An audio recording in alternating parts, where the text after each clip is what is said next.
So, hi everybody, Craig Hanson here from CraigHansonGolf.com. Check out the website. There's opportunities for online lessons. I train a lot of people from all around the world. And recently came back from Australia where I follow the Australian tour and teach tour pros and also teach some trainers in Australia, and caught up with Ben Roberts. And this is a before and after video, with the before being on the left side and the after 1 week later. And we did some work together and managed to straighten a few things out. So Ben had some trouble with a steepening of the plane, a steepening of the club, coming into impact, and we had a look at some of the characteristics and some of the things that tendencies that he has in his swing. So when you look at his swing, just running through the motion, you can obviously see here pretty aggressive right side in transition. You can also see the first move, the head lifting up perhaps more than it should, and obviously the motion looks pretty good. And this is the after picture, and it looks a little cleaner. It looks a little more in sequence, and we're hitting some better lines and a better motion. Now, this first move with the head lifting up, it's, you see it a lot. When I start to see, I see a lot of people get their shoulder over their mouth, and they get the shoulder plane quite level, quite flat, and especially when you're hitting iron shots and you have this move, to create compression, we tend to have to come back over and use the right shoulder, the right hip, and crash back over the shot, which will cause some steepening.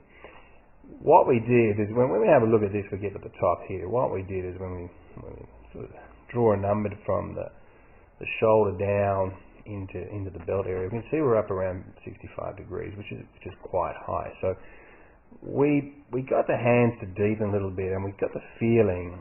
We're still working on it, obviously, to get the shoulder deeper at the top. So when we have a look at this, we can see now we're down to about 58. So we managed to steepen the shoulder plane a little bit, get the hands a bit deeper, which in turn makes the right arm, or positions the right arm in a slightly different position.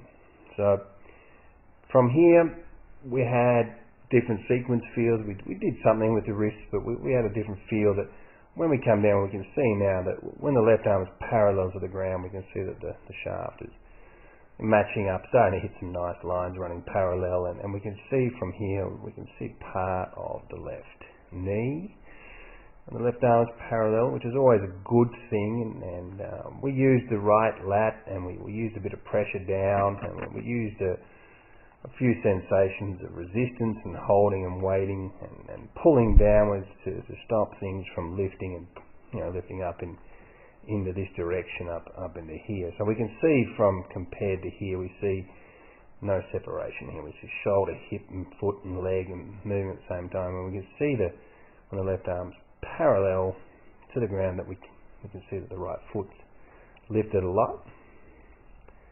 Into here, we don't see any of the left knee, and we can see the plane starting to steepen. Now, when you see this position a lot, where it tips over the shaft, and for advanced players, you tend to hit it in the toe a lot when you steepen, and for the the amateur or the club golfers, tend to hit in the heel, sockets or massive slices and things like that. So essentially, you're trying to get, especially with your driver, you're trying to get the thing to come very close or going through this right forearm, which is a really important position to get. Now, when we come into here, we can see the club's well behind the hands.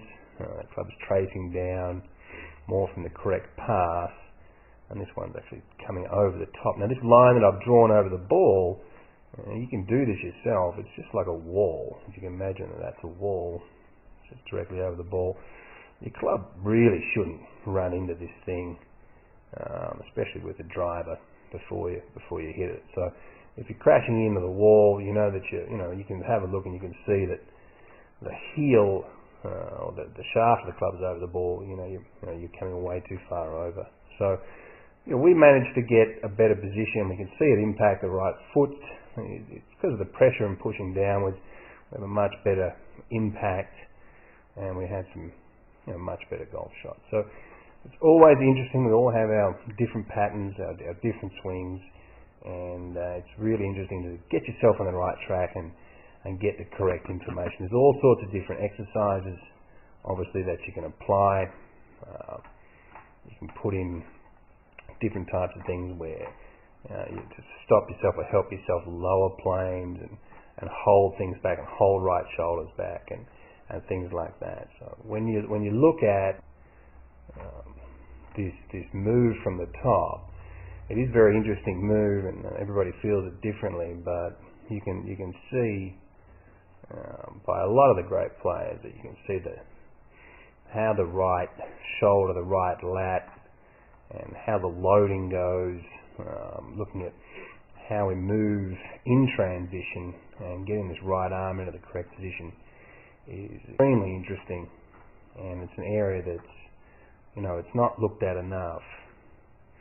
And we see many of the great players obviously moving downwards, and you can see this top part, this whole area into here, all the way up to here. You can see how that's moving.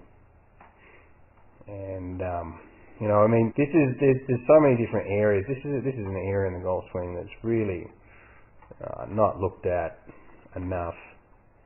And this back view where you can, if you pivot correctly, you should be looking at certain numbers here, certain positions, and you can see Rory here also moving downwards, and a lot of movement and pressure and forcing this shoulder downwards in a position to then explode back up and through the shot.